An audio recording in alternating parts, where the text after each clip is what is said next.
മറ്റൊരു വാർത്തയിലേക്കാണ് സ്പോട്ട് ലൈവിന് പോകുന്നത്. തിരുവനന്തപുരം നാവായിക്കുളത്ത് 10ാം ക്ലാസ് വിദ്യാർത്ഥിനിയുടെ മരണത്തിൽ ആൺ സുഹൃത്ത് കസ്റ്റഡിയിൽ. നാവായിക്കുളം സ്വദേശിയാണ് പിടിയിലായത്.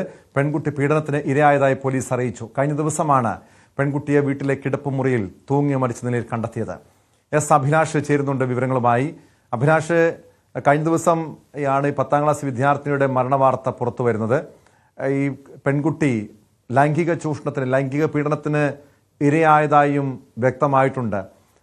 ഈ ആൺ സുഹൃത്തിന് ഈ മരണത്തിൽ പങ്കുണ്ടോ? അതുമായി ബന്ധപ്പെട്ട് പോലീസ് നൽകുന്ന വിവരങ്ങൾ എന്തൊക്കെയാണ്? ടോം, തീർച്ചയായും ഇന്നലെ 3:30 മണിയോടുകൂടിയാണ് ഈ പെൺകുട്ടി വീടിനുള്ളിൽ തൂങ്ങി മരിച്ച നിലയിൽ കണ്ടെത്തിയത്. പെൺകുട്ടിയുടെ പിതാവ് നേരത്തെ തന്നെ മരണപ്പെട്ടിരുന്നു. മാതാവ് നാവായിക്കുളം പഞ്ചായത്തിലെ ഒരു ജീവനക്കാരി കൂടിയാണ്. അതേസമയം ഇന്നലെ പരീക്ഷ കഴിഞ്ഞ് വീട്ടിലെത്തുകയും ആ സമയം വീട്ടിൽ അമ്മൂമ്മ മാത്രമാണ് ഉണ്ടായിരുന്നത്.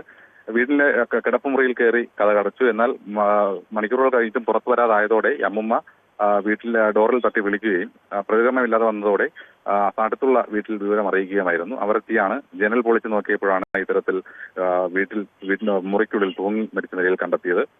ഈ സംഭവം പോലീസിനെ അറിയിക്കുകയും പോലീസ് എത്തി മൃതദേഹം ആശുപത്രിയിലേക്ക് മാറ്റുകയും ചെയ്തു.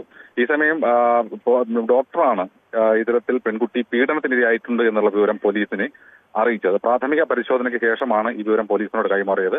ആ സമയം തന്നെ പോലീസ് വീട്ടിലെത്തി വീട്ടിലുണ്ടായിരുന്ന പെൺകുട്ടി ഉപയോഗിച്ചിരുന്ന മൊബൈൽ ഫോൺ പരിശോധിക്കുകയും ഇതിൽ നിന്നും അയൽവാസി കൂടിയായ ഒരു യുവാവുമായി നിരന്തരമായി ചാറ്റ് ചെയ്തിരുന്നതായി മനസ്സിലാക്കുകയും ചെയ്തത്.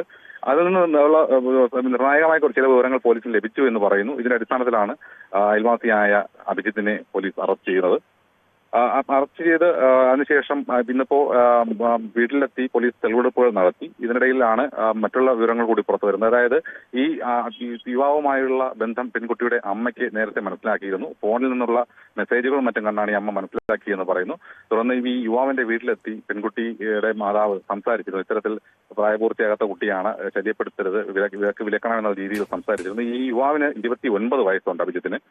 അപ്പോ ഇത്തരത്തിൽ നേരത്തെ തന്നെ വിലക്കാമെന്ന് യുവാവിന്റെ വീട്ടുകാർ ഇവരെ അറിയിക്കുകയും ചെയ്തിരുന്നു. ഇതിനിടയിലാണ് ഇന്നലെ ഈ ഒരു സംഭവം ഉണ്ടാകുകയും തുടർന്ന് പെൺകുട്ടി പീഡനത്തിനിരയായിരുന്നു എന്നുള്ള വിവരം കൂടി പുറത്തു വരുന്നത്.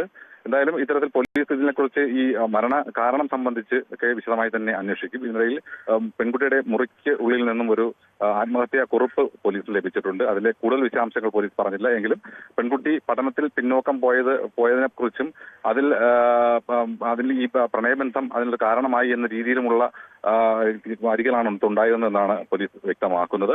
എന്തായാലും ഈ സംഭവത്തിൽ തീർച്ചയായും അത് ഈ കുടുംബത്തെ സംബന്ധിച്ച് ഒരു കാരണവശാലും ഉൾക്കൊള്ളാൻ കഴിയാത്തൊരു കാര്യം തന്നെയാണ്. കാരണം പ്രണയം ഈ പ്രായത്തിൽ, ഈ കൗമാരപ്രായത്തിലുള്ള കുട്ടികളെ സംബന്ധിച്ച് ഒരു പ്രണയബന്ധത്തിലേക്ക് പോകാനുള്ള സാഹചര്യങ്ങളൊക്കെ ഉണ്ടാകും. പക്ഷേ ഇവിടെ ഈ ആൺ സുഹൃത്തിന്റെ പ്രായം അഭിലാഷ് സൂചിപ്പിച്ചതുപോലെ 29 വയസ്സാണ്. ഏകദേശം ഈ പെൺകുട്ടിയെക്കാളും 14 വയസ്സ് പ്രായ കൂടുതലുള്ളൊരു വ്യക്തി.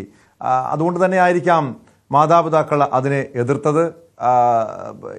ഇത് ഒരു പരിധിവരെയും ആത്മഹത്യ കാരണമായിട്ടുണ്ടോ വീട്ടുകാരുടെ എതിർപ്പ്? അതോ അതിനപ്പുറം ഈ യുവാവിന്റെ ഭാഗത്ത് ഏതെങ്കിലും രീതിയിലുള്ള മാനസികമായിട്ടുള്ള ചൂഷണം, ലൈംഗികമായിട്ടുള്ള ചൂഷണം, അതൊക്കെ ആയിരിക്കുമോ ആത്മഹത്യക്ക് കാരണമായിട്ടുള്ളത്? ടോം, തീർച്ചയായും അത്തരത്തിലുള്ള ആ രീതിയിലുള്ള ഒരു അന്വേഷണം തന്നെയാണ് ഇപ്പോൾ പോലീസ് നടത്തി വരുന്നത്. കാരണം പ്രായം തന്നെയാണ് അവിടെയും പോലീസ് എടുത്ത് പറയുന്നത്. 14-15 വയസ്സിനുള്ള വ്യത്യാസം ഇവർ തമ്മിലുണ്ട്. അപ്പൊ അത്രയേറെ മാനസിക പക്വതയില്ലാത്ത ഈ പെൺകുട്ടിയെ യുവാവ് ഏതെങ്കിലും തരത്തിൽ മാനസികമായി പ്രഷർ ചെലുത്തിയിരുന്നോ അല്ലെങ്കിൽ സമ്മർദ്ദത്തിലാക്കിയിരുന്നോ എന്നുള്ള ഒരു സംശയം പോലീസിന് കൃത്യമായി തന്നെ ഉണ്ട്. അത്തരത്തിലുള്ള ചോദ്യം ചെയ്യലുകളും അത്തരത്തിലുള്ള തെളിവെടുപ്പും കൂടി, അതായത് മൊബൈൽ ഫോൺ മെസ്സേജുകൾ ഉൾപ്പെടെ കൃത്യമായി വിശകലനം ചെയ്ത് ഡിലീറ്റ് ചെയ്ത മെസ്സേജുകൾ ഉൾപ്പെടെ വീണ്ടെടുത്ത് പരിശോധിക്കാനുള്ള ശ്രമത്തിലാണ് പോലീസ്. എന്തായാലും പെൺകുട്ടി പഠനത്തിൽ ഈ അടുത്തിടെ പിന്നോക്കം പോയതിൽ പെൺകുട്ടിക്ക് മാനസികമായ വിഷമം ഉണ്ടായിരുന്നു എന്ന് വ്യക്തമാക്കുന്ന രീതിയിലാണ് ഈ ആത്മഹത്യാ കുറിപ്പ് എന്ന് പോലീസ് പറയുന്നുണ്ട്. അത് ഈ പ്രണയത്തെ തുടർന്നായിരുന്നു എന്നും ഈ കത്തിൽ സൂചിപ്പിക്കുന്നുള്ളതായി പോലീസ് പറയുന്നു. എന്തായാലും കൃത്യമായും ഈ ഒരു പ്രേരണ കുറ്റം തന്നെ പോലീസ് ഇതിൽ ചുമത്തും. ഉൾപ്പെടെ പോക്സോ ഉൾപ്പെടെയുള്ള വകുപ്പുകളും ഈ പ്രതിക്ക് മേൽ ചുമത്താനാണ് പോലീസ് തീരുമാനിച്ചിരിക്കുന്നത്. അത്തരത്തിലുള്ള നടപടിക്രമങ്ങൾ പൂർത്തിയായി കഴിഞ്ഞു. വൈകുന്നേരം 4 മണിയോടുകൂടിയാണ്.